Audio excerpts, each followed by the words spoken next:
Okay, hear me out.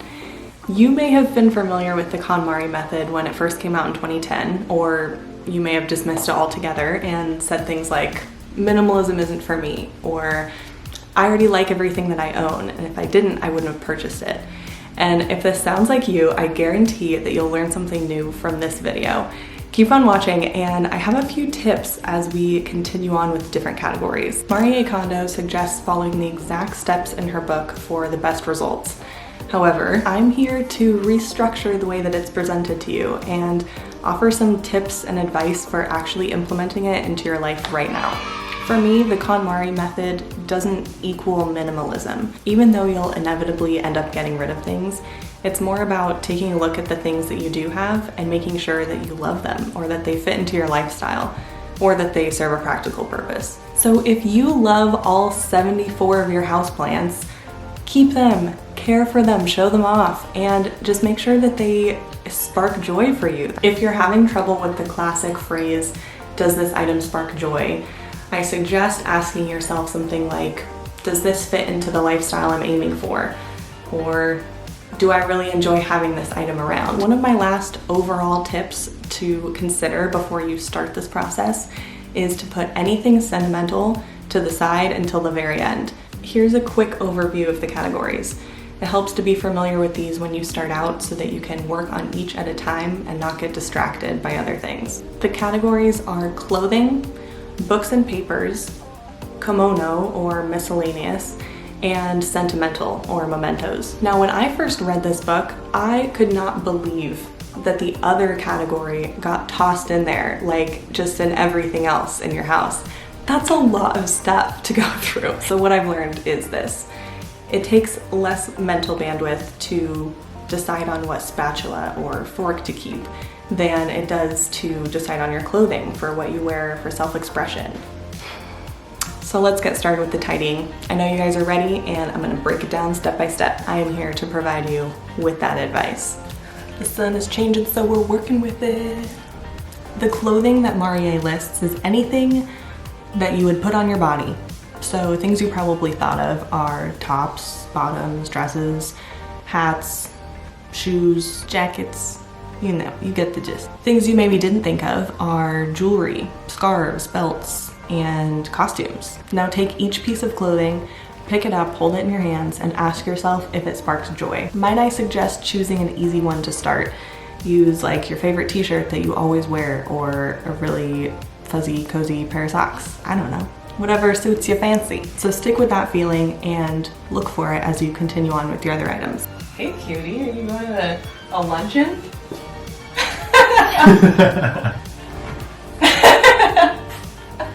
If you choose to sell some of your clothing, I highly suggest you take fast action on the items of clothing that you decide to get rid of.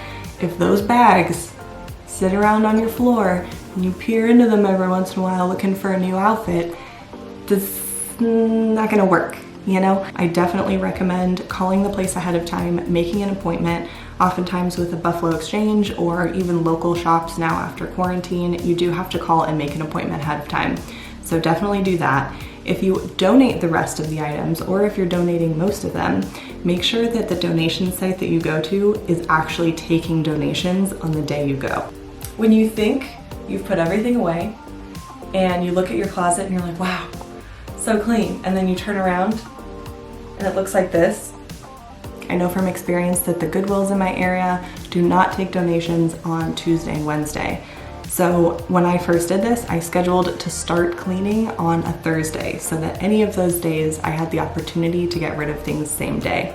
All I'm saying here is to think ahead and get the items out of your space as soon as you've decided that you don't want them there. I didn't have a lot to go through in the books and paper category, but I did find it helpful to put everything out on the ground and spread it out in smaller categories. So like cookbooks and novels could go together, but they would be separate from like a car maintenance report or bills or things you get in the mail. So going through kind of like items is going to be really helpful for efficiency, cutting down on time, and making sure you're just not dilly-dallying with like trying to switch your brain back and forth between these items. Okay, the kimono or the miscellaneous other category, whatever you would like to call it, is basically everything else in your home. And you can separate this category however you want, but might I suggest choosing by room. I did end up creating a list for myself, so if you're interested in using this as kind of a checklist, I will leave it in the description below. It was kind of helpful when I just went through different areas to hone in on what I should be looking for in those specific rooms.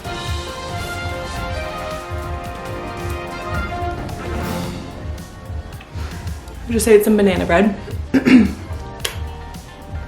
but I'm losing steam.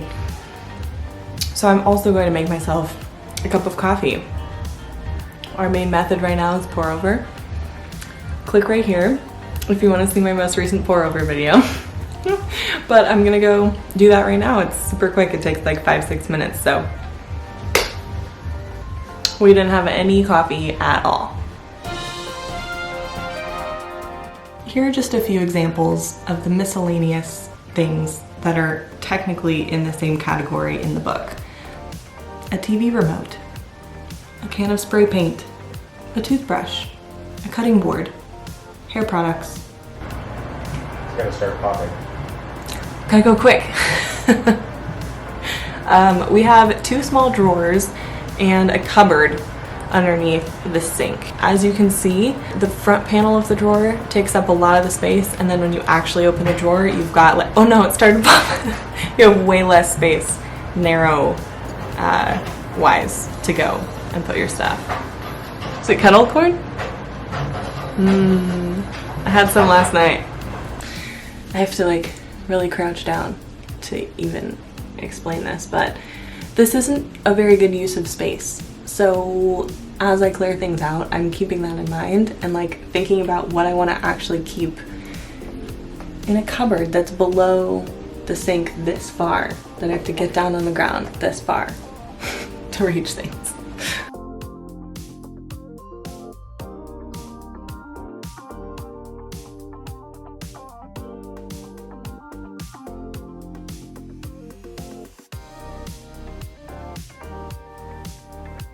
This category is humongous, so trust yourself on the things that you know bring you joy or not. Another tip I have for you is simply to release any guilt that you might have for hanging on to items that just don't serve you anymore.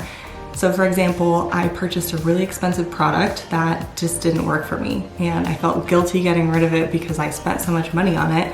But if it just doesn't make me feel good looking at it and I'm not going to use it, why am I hanging on to it? So release the things that you feel you need to keep for a reason that's not serving you. One way to do this nicely is to simply thank the item that you are discarding, whether you are giving it to someone, donating it, or tossing it in the trash. It deserves a little thank you for serving its purpose, and Marie definitely suggests that this is the way to go. The last category is the sentimental items, or the mementos. This can be a really tricky category because you've made so much progress so far and you feel like, oh, now this is really the hard part. Here's another tip. If you can't bear to see something go, if you cannot get rid of a sentimental item, figure out a different way to enjoy it.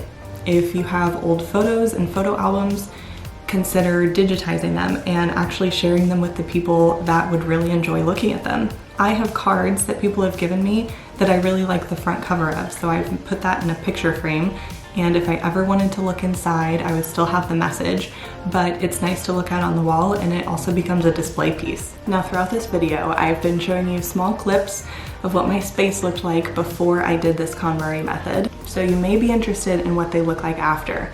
However, I'm going to keep that until I have a chance to redecorate the space. I'll be creating a series on my channel where I redesign spaces around my home, so keep an eye out for those videos coming soon. If you have gotten this far in the video, thank you. I want to thank you personally. There's a lot to go over with this process, and I hope that some of the things that I went over, the tips and tricks that I could provide to you, were helpful and that you feel empowered to go do this on your own. If you like lifestyle and design content, be sure to hit that subscribe button below and like this video.